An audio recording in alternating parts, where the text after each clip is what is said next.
Հաջորդը թթվասեր արտադրողը տարվա ընթացքում իր գործունեության արդյունքում ունեցած շահույթի դիմաց պետք է վճարի շահութահարկ։ Ներմուծման պարագայում, որովհետև կոմպոնենտներ են ներմուծում, նաև կարող են հումք ներմուծել, պետք է վճարի նաև մաքսատուրք։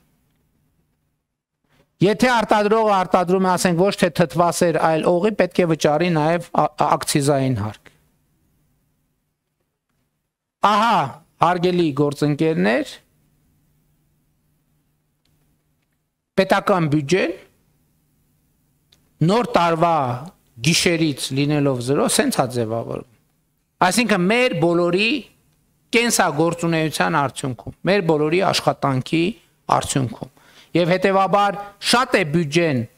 թե քիչ, ըստ էության արտահայտում է այն, թե մենք ինչպես ինչ արդյունավետությամբ եւ ինչքան ենք աշխատել, բոլորով, բացարձակապես բոլորով, կառավարություն, քաղաքացիներ, խորհրդան, բոլորով, պետական բյուջեն մեր համատեղ աշխատանքի արդյունավետության արգասիքը եւ արդյունքն է։ Ընդ որում, ուզում եմ ընդգծել, բայց պետական բյուջեով այդ թվում ապահովում են բոլորի կարիքները, Հայաստանի Հանրապետության բոլոր քաղաքացիների բազմաթիվ կարիքներ ապահովում են Հայաստանի Հանրապետության պետական բյուջեից։ Ընդ որում, ես էլի ուզում եմ վերադառնալ իմ այն պնդմանը, որ Հայաստանի Հանրապետության որևէ քաղաքացի, որևէ ընտանիք ինքը իր բարեկեցության համար ավելի մեծ ծախս չի անում, քան դա անում է պետական բյուջեն։ Եվ ընդհանրապես, եթե Հայաստանի Հանրապետության պետական բյուջեն եւ համայնքային բյուջեները պատշաճ եկամտային եւ ծախսային հոդվածներ չունենան, Հայաստանի Հանրապետության, խնդրում եմ ուշադրություն դարձրեք, Հայաստանի Հանրապետության որևէ քաղաքացու բարեկեցությունը հնարավոր չի, անհնար է, բացի Հայաստանի Հանրապետության պետական բյուջեի եւ համայնքային բյուջեի բացակայության կամ պատշաճ եկամտային եւ ծախսային հոդվածներ չունենալու դեպքում որևէ քաղաքացու բարեկեցությունը ուղղակի անհնար է։ Ես ուզում եմ դրա համար բերել իմ սիրած մի օրինակ։ Ասենք մարդ կարող է ասի, բայց ինչ կապ ունի ինձ հետ պետական իմ բարեկեցության հետ, ինչ կապ ունի պետական բյուջեի ծախսային հոդվածը։ Ես շատ փող ունեմ, ինձ համար դղյակ եմ կառուցում, աննկարագրելի դղյակ եմ կառուցում, հրաշք։ Հիմա կարող է լինել այսպիսի դեպք, այո, կարող է լինել, բայց կարող է կառուցել այդ քաղաքացին։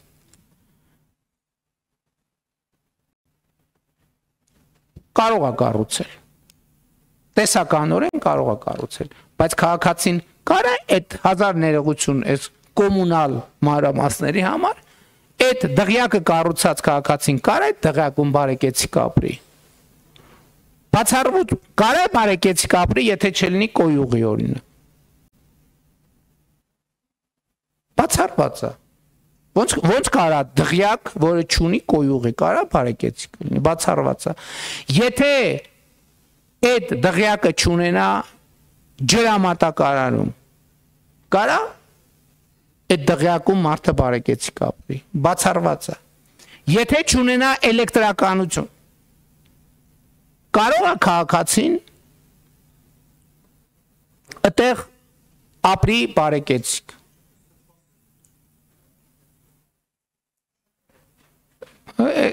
Դե այսա թթվասերին էլ կան, չի կարող։ Հիմա եթե ենթադրենք, որ մարդ այնքան բարեկեցիկ է, որ իր համար կոյուղի էլ է կառուցում, բան էլ է կառուցում, ջրամատակարարում էլ ավտոնոմ, էլեկտրականություն էլ ապահովում ինքը իր համար, շատ լավ, եթե ճանապարհներ գոյություն չունենային, այդ մարդը չէր կարող իր դղյակը կառուցել։ Շատ լավ, ենթադրենք, եթե քարավաններով էր ուզում բերի շինանյութը, այդ բարեկեցիկ մարդը, եթե երկրում իրավակարգ չլինի, իրավակարգ չլինի։ Այդ քարավանները 5 րոպեում այնց կթալանեն, որ մեծ տորը կմնա ուխտի ականջը քարավան, եթե իհարկե քարավանը ուխտից է, եթե ձիերից եւ ջորիներից է, կմնա ձիերի եւ ջորիների ականջը մեծ կտորը։ Ուրիշ բան, այդ քաղաքացին կարող է ապրել բարեկեցիկ, եթե իր դղյակին հասանելի տրամաբանական մոտակայքում առողջապահական ծառայություն չլինի։ Որ այդ քաղաքացին իր չնաշխարհիկ դղյակը կառուցելիս կամ զբոսնելիս ընկավ ոտը ջարդեց 103 զանգելու է, թե չի զանգելու։ Իսկ եթե պարզվի, որ հեռախոս չկա, որ զանգելու է, իսկ եթե պարզվի, որ 103 ավտոմեքենա չունի, իսկ եթե պարզվի, որ 103-ում աշխատող բժիշկ չկա, իսկ եթե պարզվի, որ 103-ում չկան անհրաժեշտ սարքեր եւ սարքավորումներ, հաջորդ այդ դղյակում կարող է մարդը բարեկեցիկ ապրել, եթե հասանելի հեռավորության վրա չլինի դպրոց, օրինակ։ Ինքը կարող է իր երեխաների համար լուսնից դասախոսներ բերել, բայց բժիշկը, որ պետքա գա իր ոտը բուժելու, ինքը որտեղ պիտի սովորեր։ Մինչև բժշկական համալսարան։ Հարգելի գործընկերներ, սա ցույց եմ ասում եմ, որովհետև ես հիշում եմ նախորդ տարվա բյուջետային քննարկումների ժամանակ ես այս արտահայտությունը արեցի, ինչ որ տեղ իմպրովիզով արեցի այդ նախադասությունը, ես էլ ասեցի ու մի պա կանգ առա, եւ այս մի տարվա ընթացքում այդ մտածումներն ու քննարկումները այնքան են ամրապնդել այս թեզը, որ այս թեզը կասկածի տակ չի։ Հայաստանի Հանրապետության որևէ քաղաքացու, հիմա երկրորդ հայտարարությունն եմ արում, որը էլի եմ թերևս արել, որևէ քաղաքացու բարեկեցությունը կախված է առաջին հերթին ոչ թե նրանից, թե ինչքան է ինքը իր բարեկեցության համար ծախսում, այլ առաջին հերթին կախված է նրանից, թե ինչքան է պետական եւ համայնքային բյուջեն իր բարեկեցության վրա ծախսում։ Դղյակի օրինակով ես ցույց տվի, մարդը ինքը իր բարեկեցության վրա միլիոն էլ ծախսի, եթե պետական եւ համայնքային բյուջեն չի ծախսում, եւ պետական եւ համայնքային բյուջեն ծախսում է միշտ ավելի շատ, որովհետեւ այն ինչով կարելի է մի հատ դղյակ կառուցել, դրանով հնարավոր է կառուցել օրինակ 1 կիլոմետր ճանապարհ ընդամենը, կամ չգիտեմ, գների հաշվարկի մեջ կարող եմ մի քիչ խառնեմ, թող լինի 2, թող լինի 3։ Եվ սա ես ինչի համար եմ ասում, որ ի վերջո մեր պետության երկարատև զարգացման եւ մեր երկրի անվտանգության բարեկեցության համար չափազանց կարեւոր է, որ բյուջեի ընկալումը փոխվի։ Առաջինը, որ բյուջեն ձևավորվում է մեր բոլորի կատարած աշխատանքի արդյունքում, եւ երկրորդը, որ պետական բյուջենը, որ ապահովում է Հայաստանի Հանրապետության քաղաքացիների անվտանգությունը, բարեկեցությունը եւ այլն։ Բավարար չի անվտանգությունը եւ բարեկեցությունը։ Ուրեմն պետական բյուջեն բավարար չի։ Բավարար չի պետական բյուջեն, ուրեմն մենք բավարար չափով հազար ներողություն գիտեմ, որ սենց հայտարարությունները նաև նյարդայնացնում են։ Ուրեմն մենք բավարար չափով արդյունավետ չենք աշխատում։ Դրա համար մեր բյուջեն այնպիսին չի, որ ապահովի։ Ընդ որում, միայն աշխատողի մասին չի խոսքը։ Միայն աշխատողի մասին չի խոսքը։ Խոսքը նաև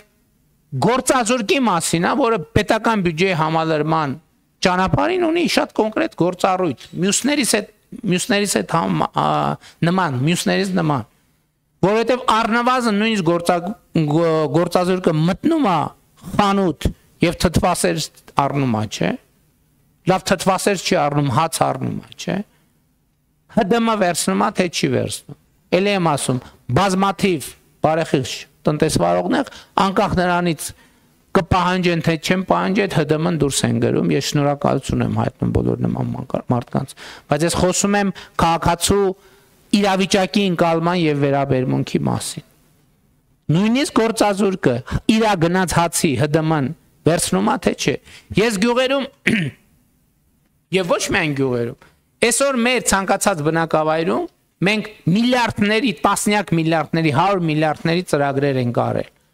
Եվ համայնքներում, եւ հանրապետական նշանակության, բայց այսօր կան չլուծված խնդիրներ, բազմաթիվ են չլուծված խնդիրները։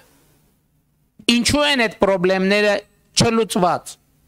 որովհետեւ Հայաստանի Հանրապետության պետական բյուջեն չի կարողացել լուծել այդ խնդիրները։ Ես ուզում եմ, որ մեր բոլոր քաղաքացիներին տեսանելի լինի կապը, ընդ որում ես խոստովանում եմ, որ շատ երկար ժամանակ ես էլ ինձ համար բանը դիսկոմֆորտ էլ ա եղել եւ մտածել եմ, որ լավ, ինչ ՀԴՄ ուզեմ, չուզեմ, այսինքն սա բոլորիս է վերաբերում, ոչ մեկ թող գլուխ չգովա, ասի ես միշտ վերց։ Ես հիմա կարող եմ ասել, որ միշտ վերցնում եմ, միշտ։ Չկա տես տարբերակ, որ չվերցնեմ, բայց սա նոր գործելակերպ է նաև ինձ համար, այս գիտակցությունից։ Հիմա բոլոր գյուղերում, քաղաքներում, թաղամասերում, երբ որ մարդկանց ես հարցնում եմ, ասում եմ, կան ձեր գյուղում, օրինակ, կամ քաղաքում, կամ թաղամասում չլուծված խնդիրներ։ Ասում են կա, ասում եմ, ինչքան պետք կլինի գումար, այսինքն առանց գումարի հնարավոր չի, չէ՞, այդ խնդիրը լուծել, եւ այդ գումարը պետք է լինի բյուջետային։ Չմոռանաք հավանել տեսանյութը եւ բաժանորդագրվել Civic AM-ի YouTube-յան էջին։